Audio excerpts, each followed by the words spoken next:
이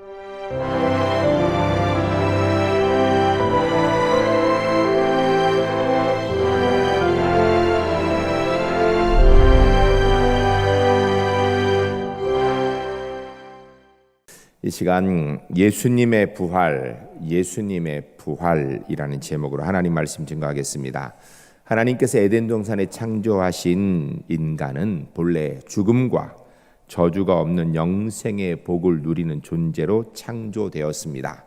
그러나 아담의 불순종의 죄로 인하여서 생명의 원천인 하나님과 단절되게 되었고 결국 실낙원하게 되었습니다. 그 인간은 끊임없이 수많은 질병과 삶의 고통 중에 육신의 죽음을 맞이하는 존재로 이어지게 된 것입니다. 결국 영도 죽고 육도 죽은 상태가 되는 것입니다.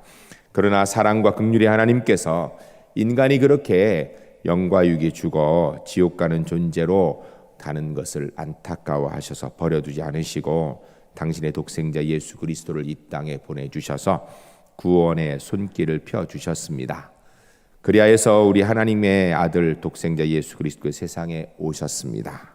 그분께서 우리가 머리로 지은 죄로 인하여 가시관을 쓰셨고 손으로 지은 죄 때문에 양손에 못이 박히셨습니다. 배로 지은 죄로 인하여서 창에 찔리심을 받으셨고 우리가 발로 지은 죄로 인해서 발에 못이 박히셨습니다. 결국 생명까지 주신 것입니다. 예수님께서는 십자가상에서 6시간 동안 계신 것으로 성경은 기록하고 있습니다.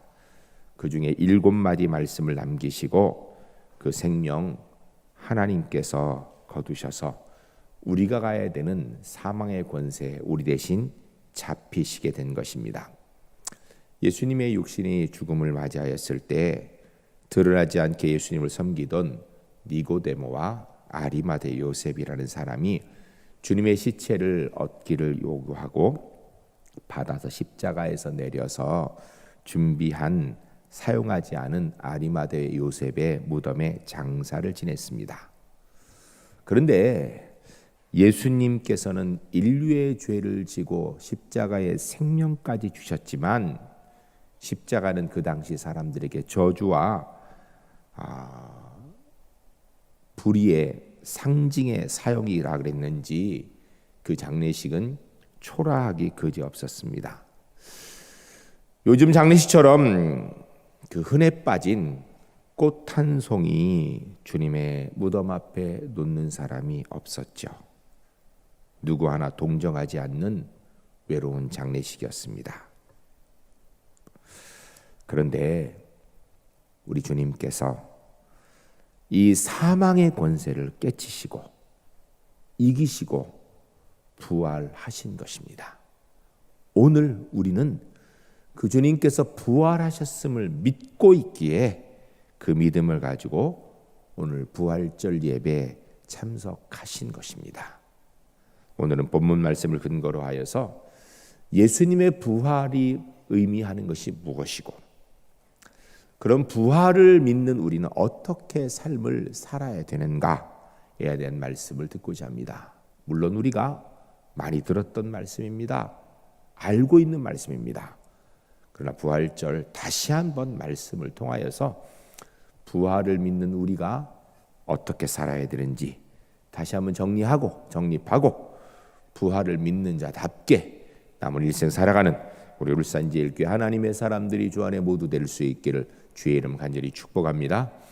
첫 번째 따라하겠습니다. 예수님은 자신을 위해 아무것도 한 것이 없으십니다. 예수님께서 이 땅에 육신을 갖고 태어나서 30년 동안 부모님을 섬기시고 3년 동안 공생이라는 시간을 통하여서 천국 복음을 선포하셨습니다. 이 공생의 기간 동안에 예수님께서 많은 사람을 치료해 주셨고 또 먹여 주셨으며 영생의 천국의 교훈을 말씀해 주셨습니다. 그런데 예수님의 공생의 시간을 가만히 살펴보면 예수님은 자신의 육신을 위해서 하신 것은 하나도 없습니다. 예수님이 줄이셨다라는 성경의 표현이 있지만 떡 한 조각도 예수님이 자신을 위해서 만드신 적이 없습니다. 자신의 아내를 위해서 이적을 베푸신 적이 없어요. 주님을 만난 수많은 병자들이 고침을 받았는데 주님은 자신을 위해서는 이적을 한 번도 베푸신 적이 없습니다.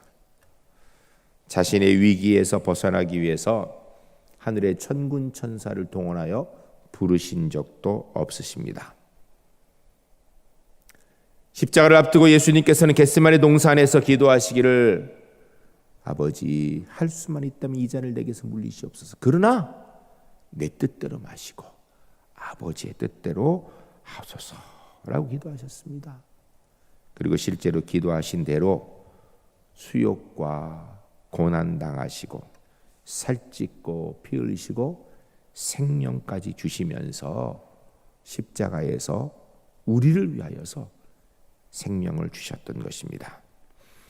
이 일에 대해서 구약성경 이사야 53장 4절에서 6절까지 미리 이사야를 통하여서 수백 년 전에 예언이 되어 있는 내용을 그대로 행하신 것입니다. 그 내용이 이렇습니다. 그는 실로 우리의 질고를 지고 우리의 슬픔을 당하였거늘 우리는 생각하기를 그는 징벌을 받아 하나님께 맞으며 고난을 당한다 하였노라. 그가 찔림은 우리의 허물 때문이요 그가 상함은 우리의 죄악 때문이라. 그가 징계를 받음으로 우리는 평화를 누리고 그가 채찍에 맞음으로 우리는 나음을 받았도다. 우리는 다 양 같아서 그릇 행하여 각기 제 길로 갔거늘 여호와께서는 우리 모두의 죄악을 그에게 담당시키셨도다. 아멘. 말씀대로 우리 주님께서는 수모 중에 가장 큰 수모, 고난 중에 가장 큰 고통 겪으시며 십자가에서 죽으셨고 그 몸을 안치할 무덤도 없어서 남의 무덤에 묻히셨던 것입니다. 그러나 언제까지나 주님을 사망의 권세에 붙들어 둘 수는 없었던 것입니다. 돌무덤도 사탄의 권세도 주님의 부활에는 하나도 걸림이 될 수 없었습니다. 금요일이 지나고 토요일이 지나고 주일 아침 이른 새벽에 여인들이 주님의 무덤을 찾아갔다고 오늘 본문에 되어 있습니다. 이유는 예수님의 시신에 향료라도 좀 발라드렸으면. 그런데 문제는 로마 군병들이 지키고 있고 돌무덤이 막혀 있고 임봉했으니 이게 가능한 일인가 생각하지 못하면서도 했으면 좋겠다는 마음을 가지고 찾아갔는데 깜짝 놀랄 만한 일을 발견했습니다. 무덤을 막고 있던 돌이 굴려져서 무덤에 열려 있었습니다. 두 사람이 찬란한 옷을 입고 그 옆에서 이렇게 말씀하고 있습니다. 5절입니다. 여자들이 두려워 얼굴을 땅에 대니 두 사람이 이르되 어찌하여 살아있는 자를 죽은 자 가운데서 찾느냐. 과연 예수 그리스도께서는 부활하신 것입니다. 그 후에 주님께서 40일간 이 땅에 계시다가 하늘 아버지께로 다시 올라가셨습니다. 여러분, 예수님의 공생의 시간 그리고 고난과 십자가의 죽음, 이 모든 것들은 예수님을 위하여서 하신 것은 하나도 없습니다. 다 다른 사람을 위해서, 인류를 위해서, 더 구체적으로 저와 여러분을 위해서 해주신 것입니다. 뿐만 아니라 예수님의 부활도 예수님 자신을 위해 하신 것이 아닙니다. 이것 또한 저와 여러분의 구원을 위하여서 부활하신 것입니다. 가만히 살펴보면, 곰곰이 따져보면 예수님은 이 땅에 태어나신 것부터 하여서 사생애, 공생애, 십자가, 부활까지 예수님이 하신 것은 하나도 없었던 거예요. 모든 것이 하나님의 사랑과 은혜 가운데 저와 여러분의 구원을 위하여서, 인류의 죄를 위하여서 살아가셨던 것입니다. 오늘은 부활주일입니다. 부활주일은 우리가 예수님께서 부활하셨음을 기뻐하고 감사하는 날입니다. 이 부활주일날 우리가 꼭 해야 되는 것은 주님이 부활하셨으니 이제는 주님의 십자가의 은혜 본받아서 부활하신 주님을 따라 살겠습니다라고 결단하는 거겠지요. 그러면 다시 생각해 봐야 됩니다. 여러분, 예수님은 자기를 위해 사셨습니까? 남을 위해 사셨습니까? 자신을 위해 사신 게 하나도 없어요. 그렇다면 부활하신 주님을 따른다라는 우리는 어떤 삶을 살아야 되는가? 다른 사람을 위해 사는 삶. 우리의 말도, 우리의 마음도, 우리 행동도, 우리의 손도, 우리의 능력도, 우리 재물도 다른 사람을 위해 쓸 수 있어야 부활하신 주님을 제대로 따라 사는 것입니다. 오늘 부활절 우리 제1교 모든 성도님들, 주님께서 나를 위하여서 사망 권세 깨치고 부활하신 줄로 믿습니다. 이 믿음 가지고 주님께서 살아가신 그대로 우리도 다른 사람을 위하여서 우리 남은 일생을 주님처럼 살아가겠다고 결단하고 그렇게 주님 따라 살아가는 우리 제1교회 하나님의 사람들이 주 안에 모두 될 수 있기를 주의 이름 간절히 축복합니다. 두 번째 따라하겠습니다. 예수님의 부활은 부정할 수 없는 사실입니다. 우리는 예수님의 부활을 확실히 믿습니다. 그런데 인류 역사상 죽었다가 다시 살아나는 사람이 없었습니다. 죽은 사람이 다시 살아나는 법이 없었기 때문에, 예수님이 이전에도 없었고 이후에도 없었기 때문에 사람들은 예수님의 부활을 우리의 일반적인 경험과 지식을 가지고 해석해 보려고 애를 쓰는 경우가 많이 있습니다. 예수님의 부활을 보는 설이 여러 가지가 있는데 가장 대표적인 설 중에 한 가지가 가사설이라는 게 있습니다. 가사설, 가짜로 죽었다라는 거예요. 진짜 죽은 게 아니라 실신을 했다라는 것입니다. 실신을 해서 죽은 것 같았는데 죽은 줄 알고 장사를 지냈다라는, 그래서 때가 되니까 정신 차려가지고 깨어났다라는 것입니다. 근데 이것은요, 여러 가지 정황상 말도 안 되는 거짓설입니다. 첫 번째로 마가복음 15장에 보면 예수님께서는 6시간 동안 십자가 위에 계셨습니다. 이것만 가지고는 예수님이 돌아가셨는지 안 돌아가셨는지 모른다고 얘기할지 모르겠어요. 그런데 요한복음 19장 33절에 보면 주님께서 운명하신 후에 로마 군인이 주님이 정말로 운명하셨는지를 확인하기 위해서 옆구리를 창으로 찌르니까 물과 피가 쏟아져 나오게 되었다. 그래서 죽음을 확인했다라고 되어 있습니다. 만일에 실신했으면 참 찌르면 벌떡 깨어났겠죠. 그런데 정말 죽으셨기 때문에 그 죽음을 확인하는 장면이 있었던 것입니다. 그리고 요한복음 19장 38절로 39절에 보면 예수님께서 진짜 돌아가셨던 걸 확인했기 때문에 아리마대 요셉과 니고데모와 예수님의 제자들이 그 중에서 예수님이 죽음이 확인되니까 무덤에 장사를 지낸 것입니다. 여러분, 아리마대 요셉과 니고데모는 예수님을 따르는 사랑하는 제자죠. 뭐 겉으로 드러내지 않았지만 그런 사람이었어요. 근데 죽지도 않은 예수님을 무덤에 가 장사할 리가 있겠습니까? 돌아가셨으니까 장사를 했던 거예요. 또 도거설이라는 게 있습니다. 도거설이라는 것은 예수님의 제자들이 예수님의 시체를 훔쳐다가 감춰놓고 부활했다라고 거짓 소문을 퍼뜨렸다라는 것입니다. 근데 이 또한 거짓말입니다. 누가복음 24장 1절로 12절 오늘 본문에 보게 되면 제자들이 훔쳐갔다면 뭐 때문에 여인들도 예수님의 제자들과 함께한 사람들이 또 예수님의 제자 베드로가 왜 무덤에 찾아갔겠습니까? 훔쳐놨는데 숨겨놨으면 안 왔죠. 마태복음 28장 62절로 66절까지 보면 예수님께서 돌아가시고 장사를 지낼 후에 로마 군인들이 그것을 임봉했다고 했습니다. 누가 떼면 바위굴을 옮기면 바로 표시나도록 임봉을 하고 거기에 로마 군인들이 지켰다라고 얘기하고 있습니다. 여러분, 예수님의 제자들은요, 로마 군인들을 이길 힘이 없습니다. 예수님의 시신을 훔쳐갈 그런 능력이 안 된다라는 것입니다. 뿐만 아니라 예수님의 부활을 경험한 제자들은 하나같이 다 예수님의 부활을 증거하는데 그냥 대충 말로 한 것이 아니라 생명을 바쳐가며 증거했어요. 그것도 뭐 내가 늙어 죽은 것이 아니라 예수님의 제자들 가운데 베드로는 거꾸로 십자가 못 박혀 죽였고요. 또 다른 제자를 보면 어떤 제자는 막 껍질이 몸에 껍질을 벗겨가면서 그렇게 순교를 했는데도, 목배임을 당했는데도 하나도 흔들림 없이 두려워하지 않고 예수님의 부활을 증거했어요. 여러분, 예수님의 제자들이 만약 시신을 훔쳐서 감춰놨다라면, 자기들이 죽은 걸 알고 부활 안 한 걸 확실히 안다면 그렇게 생명까지 내놓을 이유가 있나요? 아니죠. 예수님의 제자들에게 생명을 내고 순교한 것은 예수님의 부활을 확실히 보고 알고 믿었기 때문입니다.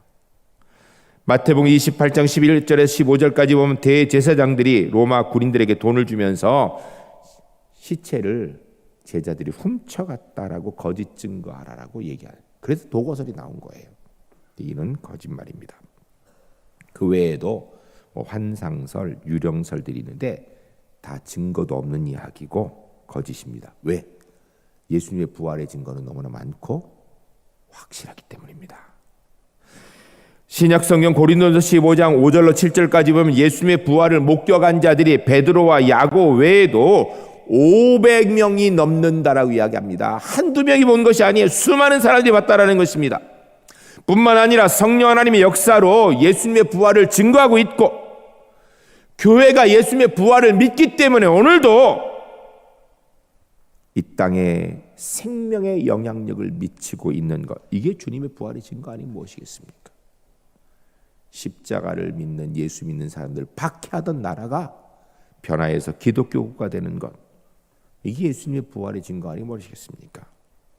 여러분, 예수님의 부활의 가장 확실한 증거가 뭔지 아세요? 저야 여러분이 예수님이 우리 구주인 줄 믿고 그 믿음 가지고 오늘 이 자리에서 부활절 예배를 드리고 있는 것, 이거보다 더 큰 증거가 어디 있어요? 예수님이 부활 안 하셨다면 우리가 여기에서 지금 이러고 있을 이유가 없습니다. 사랑하는 성도 여러분, 누가 뭐래도 예수님의 부활은 부정할 수 없는 사실인 줄로 믿습니다. 그렇다면 우리에게 할 일은요, 예수님의 제자들처럼 이 부활을 전하는 것입니다. 오늘 가실 때 계란도 꼭 받아가시고 전도지도 꼭 가져가세요. 그래서 이 부활을 증거하는 우리 제일교회 하나님의 사람들이 주 안에 모두 될 수 있기를 주의 이름 간절히 축복합니다. 세 번째 따라하겠습니다. 부활하신 예수님의 무덤은 비어 있습니다.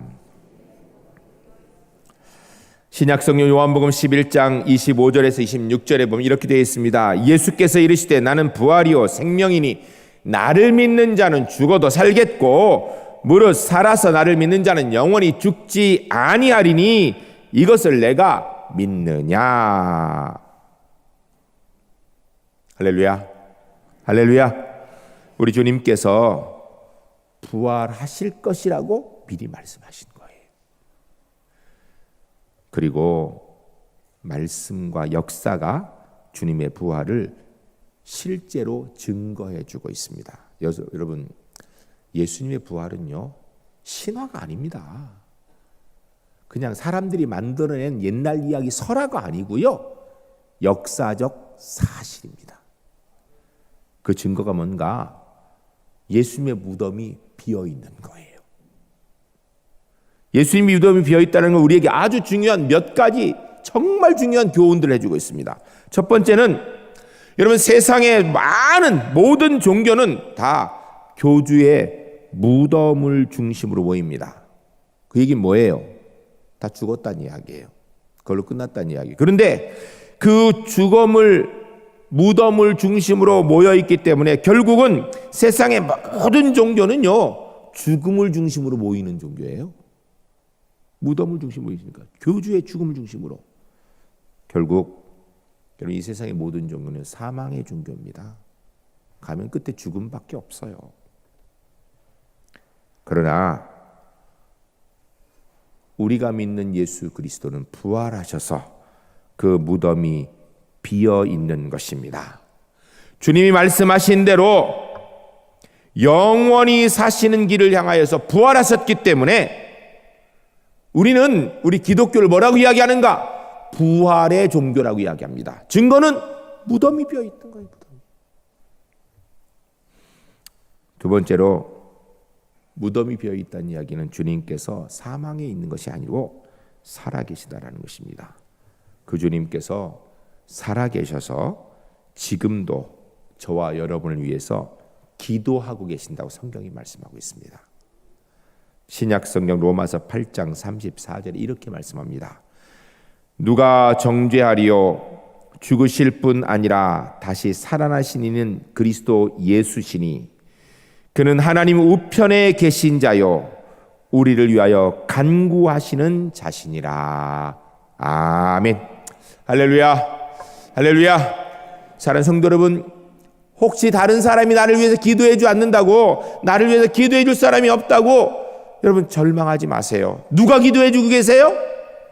부활하신 주님께서, 하나님의 우편에 계신 그분께서 나를 위해서 지금도 기도해 주시는 줄로 믿습니다. 세 번째로, 이 부활하신 주님께서는 기도만 하시는 것이 아니라 우리와 지금도 함께 계신 줄로 믿습니다.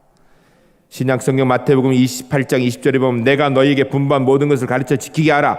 볼지어다 내가 세상 끝날까지 항상 함께 있으리라 하시니라. 아멘.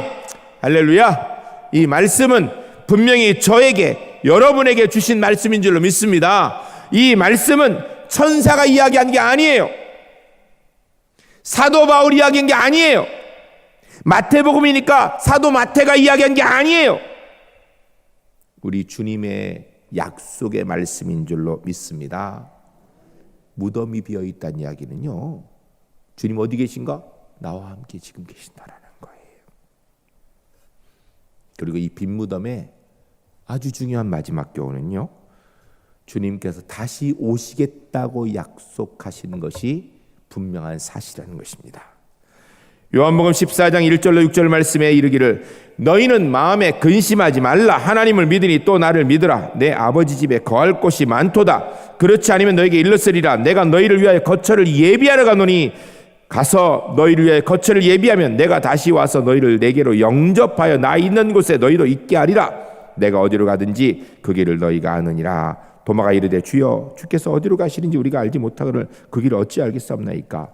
예수께서 이르시되 내가 곧 길이요 진리요 생명이니 나로 말미암지 않고는 아버지께로 올 자가 없느니라. 아멘. 사랑하는 성도 여러분, 주님께서 분명히 말씀하셨습니다. 무덤에 아니 계시고 어디 계신다고요?